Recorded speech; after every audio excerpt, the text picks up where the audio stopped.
Leslyn Lewis joins us today. She's running for the Conservative Party of Canada leadership. She's a lawyer. She's not just a lawyer. She's got her doctorate in law. And now she'd like to take a shot at becoming Prime Minister. Dr. Lewis, thank you so much for joining us today. Thank you very much for having me on your show. Okay, my first question is about the carbon tax. Obviously, the Canadian Taxpayers Federation has opposed the carbon tax. You've come out against the carbon tax. If you become Prime Minister, how quick will you get rid of it? Will it be before or after lunch on your first day? Well, to be honest with you, it's something that is in my platform, so I think it's very important to abolish it pretty soon in my reign as the leader. And I believe that it's very important for us to also assess what the situation is and to let the public know what the cost impact will be and what other things that we might have to juggle around in order to deal with this, because we're going to have to find efficiencies in other areas. I think that the government has expanded their spending to account for this carbon tax, even though it was supposed to be aimed at really having sustainable practices and in invoking environmental stewardship. And I don't think that that's what it's done. Unfortunately, the majority of people who are suffering from this are low-income individuals and also farmers. They've seen their entire profits eaten up by this carbon tax. And so it's something that has to be dealt with very expeditiously. And we also have to have a costed impact assessment as to what other areas are going to be affected so that the public knows. And I think that's part of the problem that we've had a government who hasn't done impact assessments on certain legislations and other initiatives. So just to break that apart a little bit, as leader, you would like to show the cost and benefit, provide more certainty to that argument. But if you became Prime Minister, you would get rid of the carbon tax. Yes, absolutely. Yes. Excellent. I'm going to move to a different issue. You mentioned farmers. I grew up, I live in Moose Jaw, Saskatchewan, which is a little bit different than Toronto and places like that. The gun issue is a big one for a lot of Canadians, and a lot of Canadians in the cities too enjoy hunting and that kind of thing. You said that you would get rid of the gun buyback and ban that the Trudeau government has brought in. Tell us a little bit about your thoughts there. Yes, so I was very concerned as a lawyer to see how this OIC initiative came about, because I think that when we're doing something that's taking away rights like this, that it should go through the legislative process and not a regulatory process, because we have to debate it and we have to make sure that there's no misinformation being put out there. And I detected quite a bit of misinformation. It was presented that this was an assault-style weapons ban, and I know from reading the Firearms Act and learning a little bit about this area that those types of firearms do not exist in Canada. And so what we have end up banning is, the ability for hunters and sports gaming, sports shooters to be able to utilize these firearms that were one day, they went to bed one day and it was legal, and the next day they woke up as criminals. And so this is very, very disconcerting to me. I see firearms as something that it does need attention in our country, because it does deal with public safety and crime control issues. But I don't think that a ban on law-abiding citizens is the way to go. And I'm very concerned that we've neglected a very important population, and that is the inner city community. And we want to help kids get off crime. We want to help kids make sure that they don't ever touch an illegal firearm. And so I would like to have seen the $2 billion that they're going to invest in buybacks. I would like to see that invest in young people and in crime control and in border smuggling initiatives to make sure that our Border Patrol agents and our law enforcement officers have the sufficient resources to deal with these issues, and also that we go and we create solutions in communities that have been plagued with gun violence. And so I'm very disappointed that the communities that I feel are in most need of this money are not getting them. Instead, we are buying back guns from law-abiding citizens. So much of this comes down to choices. And right now, when you look at the overall budget, the government is spending tremendous amounts of money. The deficit is soaring. I think it's hard to pin down specifics on how to solve that problem. But in general, how big a priority would it be for you to move back to a balanced budget? And what kind of time frame would you be looking at that? How big a priority is it? Well, I've said when I was going into politics that, one thing I promised is that I would always, you know, tell the truth is how I saw the situation, and I wouldn't try to sell things to the public. I just wanted to present the facts. And the facts of this situation is that we don't know what the economic impact of COVID will be, because we didn't have an economic impact assessment. And people say, well, it's an emergency and we didn't have time. But that's what finance departments are for. They are to make these types of determinations about policies that we put in place. And this was not done. So the next person who steps in, the next government, may have some surprises. And so it's very, very difficult to say, when are we going to have a balanced budget? But what I could say is that from the day that I am, elected, that would be my goal, to make sure that the government is run efficiently. And by that, when we look at the last 5 years, there was no reason not to have a surplus. There was no reason not to have a balanced budget, because those were years of prosperity. I believe that deficits should only be acquired during crisis situations, where you have no choice. And so now it's going to take a very long-term plan to phase out the deficit. And it's not something that can be done overnight. And I think people need to recognize that. But what we do need to do is we need to change our dynamics in this country. We need to start stimulating businesses, small and medium-sized businesses, upping our production, moving away from being just merely a consumer society to one that produces essential goods that we require in our economy, and cutting a lot of the red tape for businesses so that we can embolden them to start taking chances again and start hiring people and getting our economy back on track. Ultimately, dealing with the deficit is going to require getting people back to work, getting businesses rolling again. But one thing that holds businesses back, higher taxes. It makes it tougher for them to get going. But we know politicians are going to get a lot of pressure to raise taxes instead of trimming spending. How would you deal with that pressure to raise taxes? Well, if I wanted to enter politics to raise taxes, I wouldn't have been a conservative. I would have, been with one of the other parties. That's not why I entered politics. I believe in finding efficiencies. I believe in making sure that governments are functioning at the highest level and being transparent and being good stewards of the taxpayers' dollars.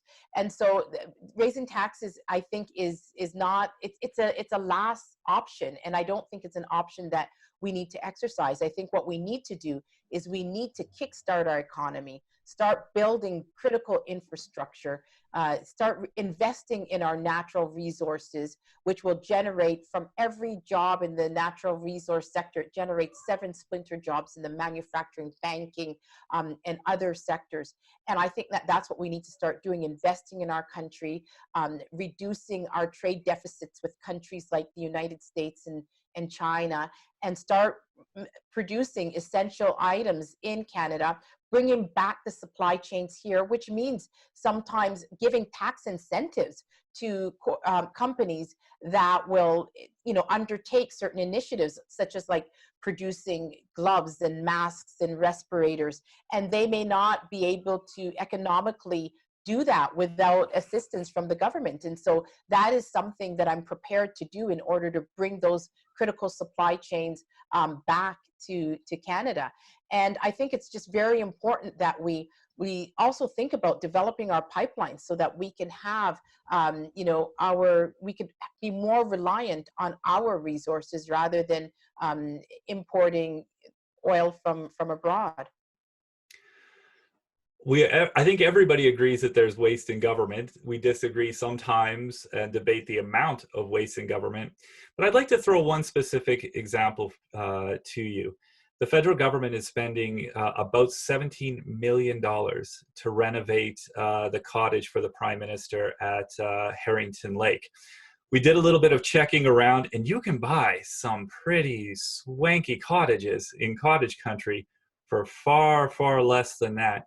We're in a situation where we desperately need to save money. What would you think about selling Harrington Lake? Well, historically, I don't know whether or not it is designated as a historical site, so there may be some impediments there in that, and it's not something that I've really looked into. But I do believe that that amount sounds like an extraordinary amount to do some renovations. And so, I would, of course, I would have questions about whether or not there's efficiencies that could be found there in order to reduce those costs. But we also have to acknowledge that the Prime Minister, that's not his home. He's not going to keep it forever. It's going to be in the legacy of Canada, and so we do want to make sure that it's up to date so that he can entertain dignitaries from around the world and do what he needs to do to execute his job. But my concern is whether or not there's been overspending on that. And if has been, then we need some accountability for it. When we talk about getting the economy going again, different sectors, different businesses are going to be lining up for stimulus or corporate welfare or bailouts, whatever the term they use. Bombardier is always ready for more money. If Bombardier or someone like that comes to you for money and you're Prime Minister, what's the answer? I think corporate welfare is generally a bad idea. And we've seen, lots of confusion around that proposition of corporate bailout. And so, I do also recognize that there have been times where it's been pragmatic to keep businesses afloat. And if there are businesses that we know are going to their closure is going to have a profound detrimental impact on society, then of course we'll sit down and we'll talk to these businesses about making sure that individuals are kept employed. But that does not mean giving huge bonuses to corporate heads. And it also means that these corporate heads who could not keep the businesses afloat on their own initiative, they would have to take serious pay cuts. What I'm against is just this overwhelming notion that governments have an endless pocketbook and that corporations can just tap into that. I think it's a bad precedent to set. I do recognize that there are times where we are going to have to intervene to help businesses keep afloat, but I'm not for the idea of corporate welfare. When we look at the national stage right now, there's a lot of discontent, particularly in Western Canada. I think the idea of Western separatism is becoming very difficult to ignore. And the issue of equalization has become an important symbol there that really can't be ignored anymore either. If you're Prime Minister, how do you deal with equalization? Equalization is something that has caused quite a bit of regional discontent, and I think that it has been magnified with the advent of COVID-19. And one of the reasons for that is because while the equalization formula would require a constitutional amendment to modify, there are provisions in the formula that are extremely detrimental, especially in times of crisis, that I don't think were really well contemplated when this provision was enacted. And so, for example, there's a lag time of 3 years in the formula, which means that for COVID in 2020, there's still, places like provinces like Alberta are still paying equalization payments based on 3 years ago, based on calculations of 3 years ago. And so there's no ability to reassess in times of crisis like now. And so the affordability or the unaffordability of that payment becomes magnified because now they're also facing a crisis and there's no means of adjusting it downwards to say, well, you know what, you probably don't have the wealth to make this type of payment, because you too are facing a crisis situation. So while it's a very complicated issue, I do believe that Canadians are fair-minded and that they can understand discrepancies like this and issues like this. And I think that we could all sit down and find resolutions to these problems. Going to take you to transparency and accountability. And we've actually, at the Canadian Taxpayers Federation, we've partnered with an Indigenous activist named Charmaine Stick at the Onion Lake Cree Nation. We've gone to court so that she could force her own leaders to publish the books for the reserve, show how much they're being paid. Unfortunately, the Trudeau government is not enforcing the First Nations Financial Transparency Act. How do you feel about the First Nations Financial Transparency Act? How would you handle it? Well, I think that it's very important for all governments to be accountable to taxpayers for the monies that they spend. And I don't think that First Nations communities should be any different. The people want to know that that their needs are being met and that the dollars are being spent in ways that are going to make meaningful impact on their society. And so we should require First Nations communities to be transparent and to account for how they spend their money, especially to their band members, because I think it talks about, it lets us know exactly what changes need to be made, where the impacts are being felt, and where the loopholes are. And so I think it's very, very important to have that transparency and accountability. Another question on the concept of transparency and accountability. In 2009, a Liberal MP named Michelle Simpson started publishing her own office expenses and her own personal expenses as a member of Parliament on her website. Just started putting them up, no big fanfare, but started disclosing her own expenses. Former Liberal leader Michael Ignatieff put a ton of pressure on her to take down those disclosures, and ultimately she faced a lot of backlash on that. If you're a Conservative leader and one of the MPs in your caucus starts putting up their expenses on their website for their constituents, how would you handle that situation? Well, I think it's actually a good idea if that's what that MP feels would inform her constituents. I think that there's nothing wrong with that. It's the taxpayers' money, and they have a right to know how it's being spent. I think that there's a lot of waste in government, and anything that could shine a light on that waste, I support. Okay, well, we're almost to the end here, but I wanted to ask one question just about that illustrates a little bit about who you are. And when I was looking at your biography, it said that you grew up with 5 older brothers and sisters. And so I Mhm. have a question about that. You've been to law school, you've got your doctorate in law, but where did you learn more about winning an argument? In law school or from your older brothers and sisters? Well, our family dynamics is really peculiar because I'm the youngest of 6. And so by the time my parents immigrated to Canada, I was 5 years old, and my 3 other siblings, one was married, and 2 others were off in like either university or private high school. And so they didn't come with us. So it's basically me and my 2 older brothers that basically grew up in Canada.